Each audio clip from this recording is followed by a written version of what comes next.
ಬ್ರೇಕ್ನ ನಂತರ ಬೆಂಗಳೂರು ಫಸ್ಟ್ಗೆ ಮತ್ತೆ ಸ್ವಾಗತ. ವೈರ್ಲೆಸ್ ತಂತ್ರಜ್ಞಾನದ ಬಗ್ಗೆ ಹೆಚ್ಚಿನ ಮಾಹಿತಿ ಮತ್ತು ತಿಳುವಳಿಕೆ ನೀಡುವ ಶಿಬಿರವನ್ನು ಬೆಂಗಳೂರಿನ ರಾಮಯ್ಯ ಎಲೆಕ್ಟ್ರಾನಿಕ್ಸ್ ಮತ್ತು ಕಮ್ಯುನಿಕೇಷನ್ ಇಂಜಿನಿಯರಿಂಗ್ ಇಲಾಖೆ ಆಯೋಜಿಸಿದೆ. 3 ದಿನಗಳ ಕಾಲ ನಡೆಯುವ ಈ ಕಾರ್ಯಕ್ರಮವನ್ನು ಇಂದು ಭಾರತ್ ಟೆಕ್ನಾಲಜಿಯ ಮುಖ್ಯಸ್ಥರಾದ ಕಲಕಡ್ಕಿ ಉದ್ಘಾಟಿಸಿದರು.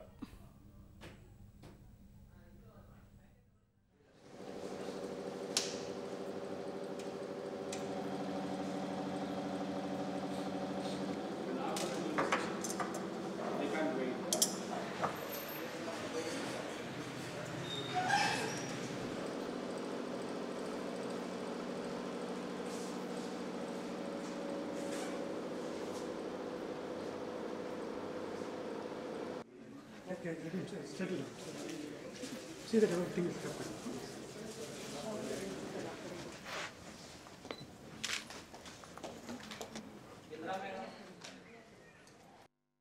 ಉಪಯೋಗವಾಗುವಂಥ ಟೆಕ್ನಾಲಜಿ ಇದು. ಇವಾಗೆಲ್ಲ ನೀವು ನೋಡ್ತಾ ಇದ್ದೀರಾ, ರೇಡಿಯೋ ಟೆಕ್ನಾಲಜಿ, ಸ್ಯಾಟಲೈಟ್ ಕಮ್ಯುನಿಕೇಷನ್ನು, ಇದೆಲ್ಲ ಮೊಬೈಲ್ ಟೆಕ್ನಾಲಜಿ ಇವೆಲ್ಲ ಬರ್ತಾ ಇದ್ದಾವೆ. ಅದಕ್ಕೆ ಇಂಡಿಯಾದಲ್ಲಿ ಇನ್ನೂ ಜಾಸ್ತಿ ನಾವು ಮಾಡಬೇಕು ಅಂದರೆ ಅದಕ್ಕೆಲ್ಲ ಫಸ್ಟ್ ಆಫ್ ಆಲ್ ನಾಲೆಡ್ಜ್ ತೊಗೋಬೇಕು. ನಾಲೆಡ್ಜ್ ಸಂಗ್ರಹಿಸೋದಕ್ಕಾಗಿ ಇಂಥ ಇವೆಂಟ್ಸ್ ಭಾಳ ಉತ್ತಮವಾಗಿ ಸಹಾಯ ಮಾಡ್ತವೆ. ಇವತ್ತಿನ ಈ ಕಾರ್ಯಕ್ರಮ ವೈರ್ಲೆಸ್ ಟೆಕ್ನಾಲಜಿಗಳಲ್ಲಿ ಸಾಕಷ್ಟು ಅಡ್ವಾನ್ಸ್ಗಳೆಲ್ಲ ಆಗಿದೆ. ಆ ಅಡ್ವಾನ್ಸ್ಗಳನ್ನು ಎಲ್ಲರಿಗೂ ಹೇಳುವಂಥ ಒಂದು ವಿಷಯ. ಆಮೇಲೆ ಆ ಪರ್ಟಿಕ್ಯುಲರ್ ಫೀಲ್ಡ್ನಲ್ಲಿ ವರ್ಕ್ ಮಾಡಿರುವಂಥ ಎಲ್ಲರನ್ನೂ ಕೂಡ ಇಲ್ಲಿ ಕರೆಸಿ ಅವರಿಂದ ಎಕ್ಸ್ಪರ್ಟ್ ಲೆಕ್ಚರ್ಸ್ಗಳನ್ನ ಆರ್ಗನೈಸ್ ಮಾಡಿ ಈ ಒಂದು ಫೀಲ್ಡ್ ಬಗ್ಗೆ ಅವೇರ್ನೆಸ್ ಕ್ರಿಯೇಟ್ ಮಾಡುವಂಥ ಒಂದು ಇದು ಕಾರ್ಯಕ್ರಮ. ಇವತ್ತು ನೀವು ನೋಡ್ತಾ ಇರೋ ಹಾಗೆ ಪ್ರತಿಯೊಂದರಲ್ಲೂ ಕೂಡ ಈಗ wireless has become very very common feature, including our mobiles. ಆಮೇಲೆ ಯಾವುದೇ ಅಪ್ಲಿಕೇಶನ್ಸ್ ನೋಡಿದರೂ ಕೂಡ ಎಲ್ಲದರಲ್ಲೂ ಕೂಡ ವೈರ್ಲೆಸ್ ಹ್ಯಾಸ್ ಬಿಕಮ್. ಕಲಾವಿದನ ಮನಸ್ಸು ಪ್ರಫುಲ್ಲತೆಯ ಪೊಳಕದಲ್ಲಿ ಮಿಂದಾಗ ಒಳ ಮನಸ್ಸಿನ ಭಾವನೆಗಳು ಚಿತ್ರವಾಗಿ ರೂಪುಗೊಳ್ಳುತ್ತವೆ. ಅಂತಹ ಚಿತ್ರಗಳು ವಾಸ್ತವಿಕತೆಯನ್ನು ತೆರೆದಿಡುತ್ತವೆ. ಆ ಕಲೆಗಳಲ್ಲಿ ಜನಜೀವನ, ಸಂಸ್ಕೃತಿ, ಪ್ರಕೃತಿಗಳು ಕಲಾವಿದನ ಕುಂಚದಲ್ಲಿ ಅರಳಿವೆ.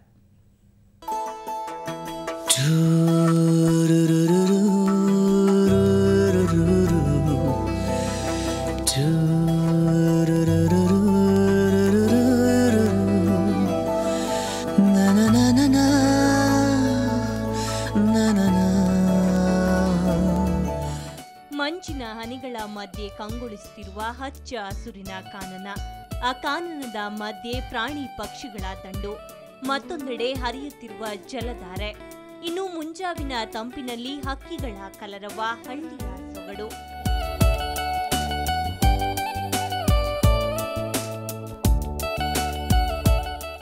ಹೌದು, ನಗರದ ರವೀಂದ್ರ ಕಲಾಕ್ಷೇತ್ರದಲ್ಲಿ ನಡೆಯುತ್ತಿರುವ ಚಿತ್ರ ಪರಿಸೆಯಲ್ಲಿ ಅನಾವರಣಗೊಂಡ ಚಿತ್ರಕಲೆಗಳ ದೃಶ್ಯವಿದು. ಲಲಿತ ಕಲಾ ಅಕಾಡೆಮಿಗೆ 50ರ ಸಂಭ್ರಮದ ಹಿನ್ನೆಲೆಯಲ್ಲಿ ಈ ಪ್ರದರ್ಶನ ಆಯೋಜಿಸಲಾಗಿದೆ. 300ಕ್ಕೂ ಹೆಚ್ಚಿನ ಕಲಾವಿದರು ಇದರಲ್ಲಿ ಪಾಲ್ಗೊಂಡಿದ್ದಾರೆ. ಈ ಚಿತ್ರ ಪರಿಸೆಯಲ್ಲಿ ಬೇರೆ ಬೇರೆ ವಿಭಾಗಗಳಿದ್ದಾವೆ. ಅದರಲ್ಲಿ ಮೊದಲನೇದು ಅಂದರೆ ಸ್ಟಾಲುಗಳು, ಕಲಾಕೃತಿಗಳ ಪ್ರದರ್ಶನ ಮಾಡೋದಕ್ಕೋಸ್ಕರ ಇರುವಂಥದ್ದು. 2ನೇದು ಕಲಾವಿದರ ಶಿಬಿರ, 3ನೇದು ಪ್ರಾತ್ಯಕ್ಷಿಕೆ ಹಾಗೂ ವಿಚಾರಗೋಷ್ಠಿ. ಹೀಗೆ ವಿವಿಧ ಪ್ರಕಾರದ ಕಾರ್ಯಕ್ರಮಗಳು ಇಲ್ಲಿದ್ದಾವೆ. ಯುವ ಕಲಾವಿದರಿಗೂ ಚಿತ್ರ ಬರೆಯುವ ಅವಕಾಶವಿತ್ತು. ಕಲಾವಿದರೆಲ್ಲ ತಮಗೆ ಸಿಕ್ಕ ಅವಕಾಶ ಕಂಡು ಸಂತೋಷ ವ್ಯಕ್ತಪಡಿಸಿದ್ರು. ಈ ಸ್ಟಾಲ್ ತುಂಬ ಚೆನ್ನಾಗಿ ಮಾಡಿದ್ದಾರೆ and very well organised. Usual ಆಗಿ ನಾವು ಒಂದು ಗ್ಯಾಲರಿಯಲ್ಲಿ ಮಾಡಬೇಕು ಅಂದರೆ ಒಬ್ಬರಿಗೆ ತುಂಬಾ ಖರ್ಚು ಬೀಳುತ್ತೆ, ಕಾಸ್ಟ್ ವೈಸ್ ತುಂಬ ಖರ್ಚು ಬೀಳುತ್ತೆ, ತುಂಬ ಎಫರ್ಟ್. ಬಟ್ ಇದು ನಮಗೆ ಒಳ್ಳೆ ಪ್ರೈಸಲ್ಲಿ ಒಂದೊಂದು ಸ್ಟಾಲ್ ಒದಗಿಸ್ಕೊಟ್ಟಿದ್ದಾರೆ. ತುಂಬಾ ಅನುಕೂಲ ಆಗಿದೆ. Very good. ಒಟ್ಟಿನಲ್ಲಿ ಈ ಚಿತ್ರಕಲಾ ಪ್ರದರ್ಶನ ಕಲಾಸಕ್ತರನ್ನ ವಿಸ್ಮಯ ಲೋಕಕ್ಕೆ ಕೊಂಡೊಯ್ಯುತ್ತಿದೆ. ಬೆಂಗಳೂರಿನಿಂದ ಕ್ಯಾಮರಾಮನ್ ಸಚಿನ್ ಜೊತೆ ಅಂಜನ್ ಗೀತಾ, ಸುವರ್ಣ ನ್ಯೂಸ್. ಬೆಂಗಳೂರು ಮಹಾನಗರ ಪಾಲಿಕೆ ಮತ್ತು ಪತ್ರಕರ್ತರ ನಡುವೆ ಪೈಪೋಟಿ ಶುರುವಾಗಿದೆ. ನಾವೇ ಗೆಲ್ಲೋದು ಅಂತ ಹೇಳ್ಕೊಳ್ತಿದ್ದಾರೆ. ಗಾಬರಿಯಾಗಬೇಡಿ, ಇದು ಚುನಾವಣೆ ವಿಷಯ ಅಲ್ಲ, ಕ್ರಿಕೆಟ್ ಫೈಟ್. ಇದೇ ಭಾನುವಾರ ಪತ್ರಕರ್ತರು ಹಾಗೂ ಬಿಬಿಎಂಪಿ ಸದಸ್ಯರ ನಡುವೆ ಕ್ರಿಕೆಟ್ ಮ್ಯಾಚ್ ನಡೀತಾ ಇದೆ.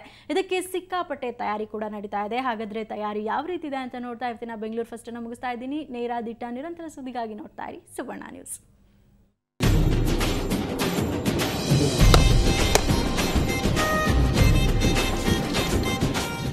ಅಲ್ಲೆಲ್ಲೆಲ್ಲೆಲ್ಲೆಲ್ಲೆ ಕ್ರಿಕೆಟ್ ಆಡೋದನ್ನ ಇವ್ರನ್ನ ನೋಡೇ ಕಲಿಬೇಕು ಕಣ್ರಿ.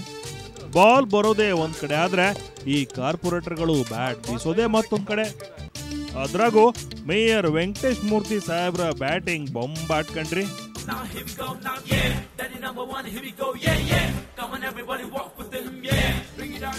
ಒಂದು ಸಾರಿ ರೈಟ್ ಹ್ಯಾಂಡ್ ಬ್ಯಾಟಿಂಗ್ ಆದ್ರೆ ಇನ್ನೊಂದು ಸಾರಿ ಲೆಫ್ಟ್ ಹ್ಯಾಂಡ್ ಬ್ಯಾಟಿಂಗು.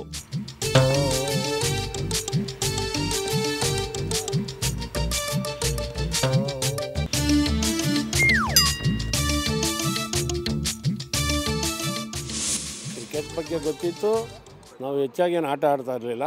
ಈಗ ಮೇಯರ್ ಕಪ್ ಕೆಂಪೇಗೌಡರ ದಿನಾಚರಣೆ ಪ್ರಯುಕ್ತ, ಕರಗದ ಪ್ರಯುಕ್ತ ಮೇಯರ್ ಕ್ಯಾಪ್ಟನ್ಶಿಪ್ಪಲ್ಲಿ ಕ್ರಿಕೆಟ್ಟು ನಡೀತಾ ಇರೋದ್ರಿಂದ ನಾನು ಪ್ರತಿ ದಿವಸ ಇಲ್ಲಿ ಪ್ರಾಕ್ಟೀಸ್ ಬರ್ತಾಯಿದ್ದೀನಿ. ಬೌಲಿಂಗು ಮಾಡ್ತಾಯಿದ್ದೀನಿ, ಬ್ಯಾಟಿಂಗು ಮಾಡ್ತಾಯಿದ್ದೀನಿ. ಭಾಳ ಖುಷಿಯಾಗಿದೆ. ಅಂದ ಹಾಗೆ ಇದೇ ಸಂಡೇ ಬೆಂಗಳೂರಿನ ಚಿನ್ನಸ್ವಾಮಿ ಸ್ಟೇಡಿಯಂನಲ್ಲಿ ಹೈ ವೋಲ್ಟೇಜ್ ಮ್ಯಾಚ್ ಏರ್ಪಡಿಸಲಾಗಿದೆ. ಪತ್ರಕರ್ತರು ವರ್ಸಸ್ ಕಾರ್ಪೊರೇಟರ್ಸ್ ಹಾಗೂ ಬಿಬಿಎಂಪಿ ಇಂಜಿನಿಯರ್ಗಳ ಮಧ್ಯೆ ಪಂದ್ಯ ನಡೆಯಲಿದೆ. ಹಾಗಾಗಿಯೇ ಮೇಯರ್ ಸಾಹೇಬ್ರು ಟೀ ಶರ್ಟು ಟ್ರ್ಯಾಕ್ ಸೂಟ್ನಲ್ಲಿ ಮಿಂಚಿದ್ದು.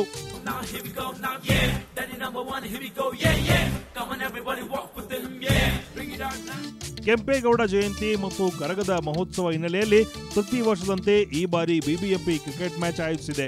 ಪತ್ರಕರ್ತರ ತಂಡಕ್ಕೆ ಬಿಬಿಎಂಪಿಯ ಸಾರ್ವಜನಿಕ ಸಂಪರ್ಕಾಧಿಕಾರಿ ಖಂಡ್ರೆ ಕ್ಯಾಪ್ಟನ್.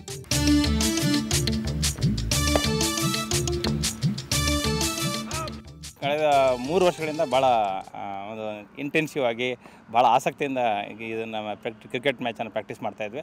ಕಳೆದ ವರ್ಷದಲ್ಲಿ ಆಫೀಸರ್ಸ್ ಇದನ್ನು ಮ್ಯಾಚನ್ನು ವಿನ್ ಆಗಿದ್ದರು. ಈ ವರ್ಷ ಕೌನ್ಸಿಲರ್ಸ್ ಕೂಡ ಅವರು ಸೀರಿಯಸ್ ಆಗಿ ಆಟ ಆಡಿ ಇದನ್ನು ಮ್ಯಾಚ್ ವಿನ್ ಮಾಡಬೇಕು ಅಂತ ಹೇಳ್ಬಿಟ್ಟು ಅವರು ಪ್ರಾಕ್ಟೀಸ್ ಮಾಡ್ತಾಯಿದ್ದಾರೆ.